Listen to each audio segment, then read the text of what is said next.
Study IQ IAS, अब तैयारी हुई अफोर्डेबल। नमस्कार दोस्तों हम सबको पता है कि किसी भी देश की अर्थव्यवस्था को बेहतर रखने के लिए, उसको चलाने के लिए लगातार उनके पास फॉरेक्स रिजर्व बड़ी मात्रा में होना चाहिए। अदरवाइज आप देख पाओगे हमारे जो पड़ोसी देश हैं जैसे श्रीलंका हो गया, पाकिस्तान हो गया, वहां पर क्या सिचुएशन है। पाकिस्तान के पास $10 बिलियन से भी कम रिजर्व बचा हुआ है। लेकिन अगर हम भारत की बात करें तो भारत ने पिछले कुछ वर्षों में अपना फॉरेक्स रिजर्व धीरे धीरे करके काफी अच्छा कर लिया था। लेकिन 2022 में जो पिछला साल गया है, इसमें हमारा फॉरेक्स रिजर्व $70 बिलियन की गिरावट हुई है। ये आप देख सकते हो, forex reserve at $562 billion, fall by $70 billion in 2022। तो इस वीडियो के अंदर दो मेन वो असली वजह, जो रियल कारण है दोस्तों, वो मैं आपके साथ डिस्कस करने वाला हूं। आपके एग्जाम पॉइंट ऑफ व्यू से भी बहुत इंपॉर्टेंट होने वाला है कि एग्जैक्टली क्या कारण था जिसकी वजह से ये जो फॉरेक्स रिजर्व है इतनी बड़ी डिक्लाइन आई थी पिछले साल। लेकिन उसके पहले ध्यान रखिएगा, अगर आप यूपीएससी की तैयारी कर रहे हैं, 2023 का जो प्रीलिम्स का एग्जाम दे रहे हैं, जो कि 28 मई को होने वाला है, इसके लिए एक स्पेसिफिक बैच लॉन्च किया गया स्टडी IQ के द्वारा, जो कि 14 जनवरी से स्टार्ट हो रहा है। यह पूरा बैच दोस्तों 90 दिन के अंदर आपका खत्म कर दिया जाएगा, जिसके अंदर 200+ आवर्स से ज्यादा की लाइव क्लासेस होंगी। स्टैटिक और करंट अफेयर्स का जो इंटीग्रेटेड स्टडी है वो कराया जाएगा ताकि आपका प्रीलिम्स क्रैक हो सके। इसके अलावा इसमें आपको बुक्स भेजे जाएंगे आपके घरों तक। All open India mock test भी आप दे सकते हैं। ये सारी चीजें बहुत कम दाम पर आप मिलेगी। आप कमेंट सेक्शन में इसका लिंक देख लीजिए और वहां पर कोड इस्तेमाल करिएगा अंकित लाइव, ताकि ये पूरा कोर्स आपको सबसे कम दाम पर मिल सके। या फिर अगर मान लीजिए 2024 के लिए फुल फ्लेज प्रिपरेशन चाहते हैं यूपीएससी का, प्रीलिम्स और मेंस का, तो उसका बैच 20 से स्टार्ट हो रहा है। Again use the code Ankit live, मतलब कि चाहे आप एनसीईआरटी का कोई बैच लेना चाहते हो, कोई भी कोर्स लेना चाहते हैं स्टडी IQ पर, use the code Ankit live ताकि आपको एक्स्ट्रा डिस्काउंट मिल जाएगा। इसके अलावा और अगर आप एमसीक्यूज अटेम्प्ट करना चाहते हैं तो मेरे इंस्टा पेज पर जाइए, वहां पर स्टोरीज में जितने भी एमसीक्यूज हैं उसको आप अटेम्प्ट कर पाएंगे। चलिए शुरुआत करते हैं और सबसे पहले देखते हैं एग्जैक्टली हुआ क्या। देखिए पिछले 3 साल अगर आप देखोगे,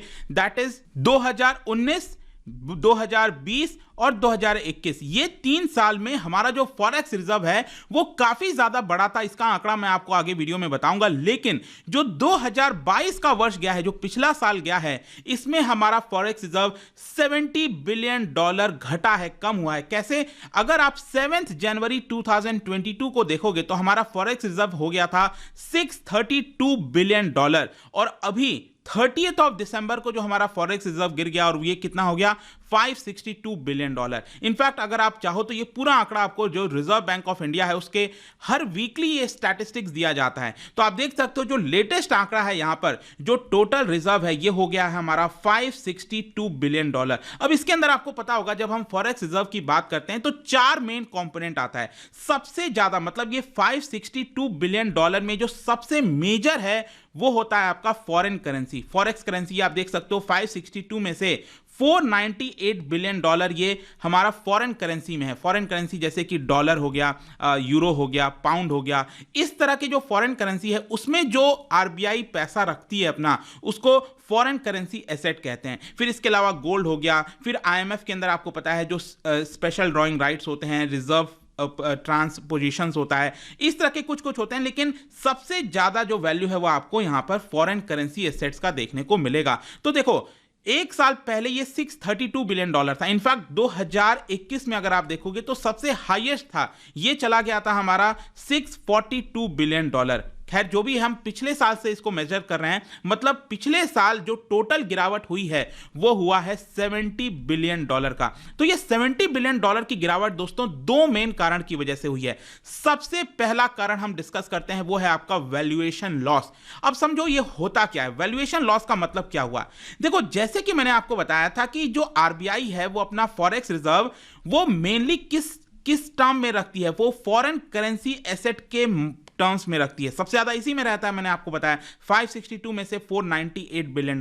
ठीक है, तो अब एक चीज बताओ, सोच के देखो, ये फॉरेन करेंसी एसेट्स मैंने आपको बताया कौन कौन से होते हैं। जैसे कि मान लो डॉलर हो गया, ये हमारे लिए फॉरेन करेंसी एसेट है। यूरो हो गया, ये हमारे लिए फॉरेन करेंसी एसेट है। तो ये जितना भी फॉरेन करेंसी एसेट है दोस्तों, उसमें भी अगर आप देखोगे ना, ये जो $498 बिलियन है, इसमें लगभग 50 से 55% ये रखा जाता है डॉलर में, यूएस के डॉलर में, ठीक है। और बाकी का जो है वो यूरो के अंदर रखा जाता है, पाउंड में रखा जाता है, जापानीज येन में रखा जाता है, मतलब अलग अलग देश की करेंसी में भी रखा जाता है।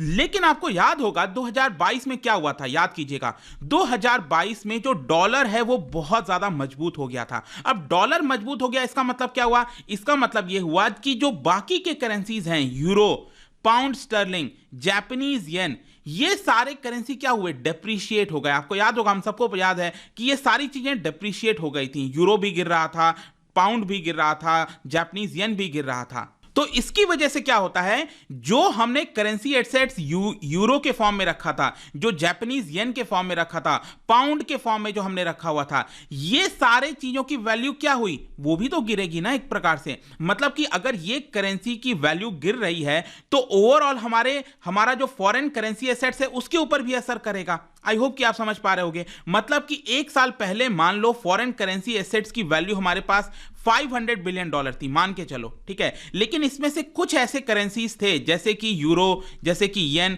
ये जो करेंसीज थे उनकी वैल्यू गिर गई, तो ओवरऑल क्या करेगा, ये हमारा कम कर देगा, तो $500 बिलियन से हो जाएगा ये $400 बिलियन के आसपास।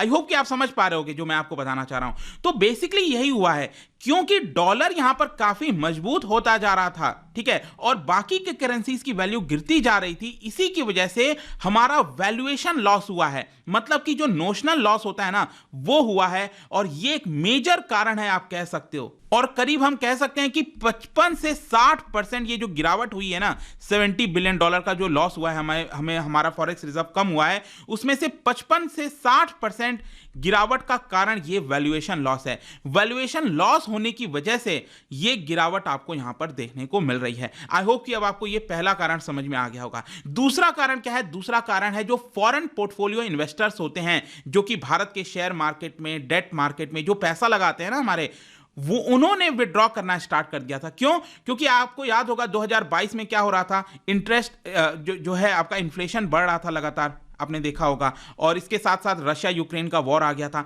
तो पूरे विश्व के अंदर एक अनसर्टेनिटी का माहौल हो गया था। ऐसा लग रहा था कि जो कई सारे देश हैं वो रिसेशन की तरफ बढ़ रहे हैं, बहुत सारी चीजें हो रही हैं, और इसकी वजह से क्या हुआ कि यहां पर जो फेडरल रिजर्व है, जो सेंट्रल बैंक है अमेरिका की, वो लगातार इंटरेस्ट रेट को बढ़ा रही थी।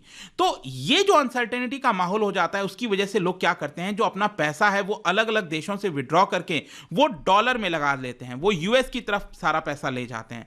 तो जैसे भारत में आपने देखा होगा कि पिछले साल भारत की जो इक्विटी मार्केट है, जो शेयर मार्केट है, उसमें से फॉरेन इन्वेस्टर्स ने 1.2 लाख करोड़ विड्रॉ कर लिए। मतलब भारत के शेयर मार्केट में जो शेयर्स हैं उसको बेच दिए। अब उसको बेचने से क्या होगा, मान लो इन्होंने 1.2 लाख करोड़ को बेचा, अब वो लोग क्या करेंगे, उसको भारत में डॉलर में पहले कन्वर्ट कराएंगे और फिर वो डॉलर अपने देश वापस ले जाएंगे।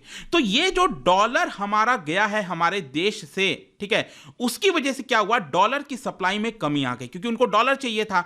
अब क्या होता है कि ये जो फॉरेक्स रिजर्व है, जो आरबीआई के पास फॉरेक्स रिजर्व पड़ा है, आरबीआई फिर उसका इस्तेमाल करने लगती है। क्योंकि आप समझिए, जब फॉरेन इन्वेस्टर्स हमारे देश से डॉलर ले जा रहे हैं, तो इसकी वजह से क्या हो रहा था, आपने देखा कि हमारा रूपी भी काफी तेजी से डेप्रिशिएट कर रहा था। ये आप देख सकते हो ना, जो हमारा एक साल पहले $1 74 रुपी के आसपास चल रहा था, और आज के डेट में ये 82 को भी पार कर चुका है। इसका कारण क्या है, इसका कारण यही है कि डॉलर हमारे देश से बाहर जा रहा है, और इसी की वजह से ये यहां पर फिर आरबीआई ने क्या किया, उसके पास जो फॉरेक्स रिजर्व था $600 बिलियन से भी ज्यादा का, उसमें से आरबीआई ने डॉलर मार्केट में रिलीज करना स्टार्ट किया। तो जब वो आरबीआई मार्केट में रिलीज करेगी डॉलर और रुपी को लेगी, ताकि यहां पर हमारा जो रुपी है वो डेप्रिशिएट ना करे बहुत ज्यादा, इसी की वजह से यहां पर फॉरेक्स रिजर्व भी कम हो गया। और आप देख सकते हो लगभग आरबीआई ने अपने फॉरेक्स रिजर्व में से $54 बिलियन ये यहां पर मार्केट में बेच दिया था। तो इसी की वजह से आई होप कि ये दूसरा कारण आप समझ पा रहे होंगे कि ये हर एक चीज इंटरकनेक्टेड है इकोनॉमिक्स के अंदर। तो एफपीआई विड्रॉ करने से क्या हुआ, एफपीआई विड्रॉ करने से इंडियन रुपी कमजोर होने लगी। इंडियन रुपी को थोड़ा सा संभालने के लिए आरबीआई क्या कर रही थी, फॉरेक्स रिजर्व में से अपना डॉलर बेच रही थी लगातार, ताकि रुपी और ज्यादा डेप्रिशिएट ना करे। तो इन्हीं की वजह से क्या होता है कि हम जो आरबीआई के पास फॉरेक्स रिजर्व था वो लगातार कम होता रहता है। तो ये एक और मेन कारण है। मतलब पहला कारण था वैल्यूएशन लॉस, और दूसरा कारण हो गया एफपीआई विड्रॉल। इन दो मेन कारण की वजह से जो फॉरेक्स रिजर्व है उसमें $70 बिलियन की कमी आई। आई होप कि आपको ये समझ में आ गया होगा। लेकिन इसका इंपैक्ट क्या होता है? देखो, इंपैक्ट इसका वो ये हुआ कि जब हम फॉरेक्स रिजर्व की बात करते हैं, हम कहते हैं ना कि हमारे पास $600 बिलियन का फॉरेक्स रिजर्व है। अभी कितना है? अभी हमारे पास $562 बिलियन का फॉरेक्स रिजर्व है। तो ये रिजर्व रखना हमारे लिए इंपॉर्टेंट क्यों होता है कि कल के डेट में कोई आपदा आती है, प्रॉब्लम आती है, तो हमारे पास इतना रिजर्व हो कि हम चीजों को इंपोर्ट करा पाए। मतलब कि मान लो हम क्रूड ऑयल मंगा रहे हैं सऊदी अरब से, कतर से, तो उसके लिए पेमेंट करना पड़ेगा। 1991 में क्या हुआ था कि हम वो पेमेंट नहीं कर पा रहे थे क्योंकि ये फॉरेक्स रिजर्व नहीं था। तो इसी की वजह से ये रिजर्व इंपॉर्टेंट हो जाता है। तो कितने महीनों का हम इंपोर्ट करा सकते हैं उसको अगर हम देखें तो अभी प्रेजेंट में ये $562 बिलियन का हमारे पास रिजर्व है। तो इससे लगभग हम 9 महीने का इंपोर्ट करा सकते हैं। हमारे पास कंफर्ट है। पाकिस्तान और श्रीलंका का आप देखोगे तो उनके पास कुछ भी नहीं बचा है, तो वो इंपोर्ट ही नहीं करा पा रहे हैं इसी की वजह से। इसीलिए वो लोग IMF से मदद मान रहे हैं कि उनको डॉलर मिल जाए और वो लोग कुछ इंपोर्ट करा सकें। लेकिन अगर आप एक साल पहले देखोगे 7 जनवरी 2022 को, जब हमारे पास लगभग $632 बिलियन का रिजर्व था, तो हम 13 मंथ्स का इंपोर्ट करा सकते थे। लेकिन अब इंपोर्ट कितना करा पा रहे हैं हम? सिर्फ 9 महीने का ही हमारे पास रिजर्व बचा है इंपोर्ट कराने का। तो इसका मतलब क्या हुआ कि इंपैक्ट हुआ ना? डेफिनेटली ये इंपैक्ट हुआ है क्योंकि रिजर्व कम हो गया। तो हमारे पास जो एक कंफर्ट पोजीशन था, अब उतना कंफर्ट पोजीशन नहीं है। ऑल्दो अभी भी कंफर्ट पोजीशन पर हैं। देखो, 6 महीने तक का अगर हम इंपोर्ट करा सकते हैं तो वो एक कंफर्टेबल पोजीशन होता है। हमारे पास कितना है? अभी 9 महीने का कंफर्टेबल पोजीशन है, तो कोई दिक्कत नहीं है सच, ठीक है। लेकिन इसके अलावा मैं आपको एक और चीज बता दूं, 2019 में हमारा फॉरेक्स रिजर्व में $61 बिलियन की बढ़ोतरी हुई थी। 2020 में $119 बिलियन की बढ़ोतरी हुई थी। 2021 में $48 बिलियन की बढ़ोतरी हुई थी। मतलब उसके पिछले 3 साल, 2022 के पहले आप देखोगे तो लगातार हमारा फॉरेक्स रिजर्व बढ़ रहा था। और यह बढ़ने का उस समय कारण क्या था? वही उल्टा ले लो। पिछले साल क्या हुआ कि यहां पर इन्वेस्टर्स पैसा विड्रॉ कर रहे हैं, लेकिन पिछले 3 साल आप देख सकते हो इन्वेस्टर्स ने अपना पैसा डाला था। आप देखिए 2019 में फॉरेन इन्वेस्टर्स 1 लाख करोड़ भारत लेकर आए थे। फिर 2020 में 1.7 लाख करोड़ लेकर आए थे। 2021 में भी लेकर आए थे। लेकिन 2022 में क्योंकि उन्होंने विड्रॉ किया था, ये इसकी वजह से पिछले साल हमारा फॉरेक्स रिजर्व कम हो गया। तो आई होप कि ये बहुत ही सिंपल लेकिन लॉजिकल वे में ये जो पूरा वीडियो था रिगार्डिंग दिस फॉरेक्स रिजर्व, वो आपको अच्छे से समझ में आ गया होगा। और जाने से पहले एक इंटरेस्टिंग क्वेश्चन, क्या आप बता सकते हो भारत का पहला रीजनल रूरल बैंक कौन सा था? इसका राइट आंसर आप सबको पता है, मेरे इंस्टाग्राम पर तो मिलेगा ही। वहां पर अगर आप नहीं हो कोई बात नहीं, टेलीग्राम से भी ले सकते हैं इसका सही उत्तर। मैं कई सारे जो MCQs हैं वो यहां पर स्टोरीज में डालता रहता हूं। बाकी अगर आपको PDF चाहिए तो टेलीग्राम पर आइए, अलग अलग सोशल मीडिया पर आप जुड़ पाओगे। और जैसा मैंने बताया, UPSC की अगर आप तैयारी करो, use the code Ankit live, ताकि ये पूरा कोर्स सिर्फ 6000 में आप ले सको। ध्यान रखिएगा, ये सिर्फ प्रीलिम्स के लिए स्पेसिफिक बैच। अगर आप पूरा तैयारी करना चाहते हैं 2024 के लिए, उसका बैच भी अलग से है, वो भी आप ले सकते हो by using the code Ankit live. I hope कि वीडियो आपको पसंद आया होगा। मिलता हूं आपसे next time. Till then, thank you very much, see you soon. Study IQ IAS, अब तैयारी हुई अफोर्डेबल।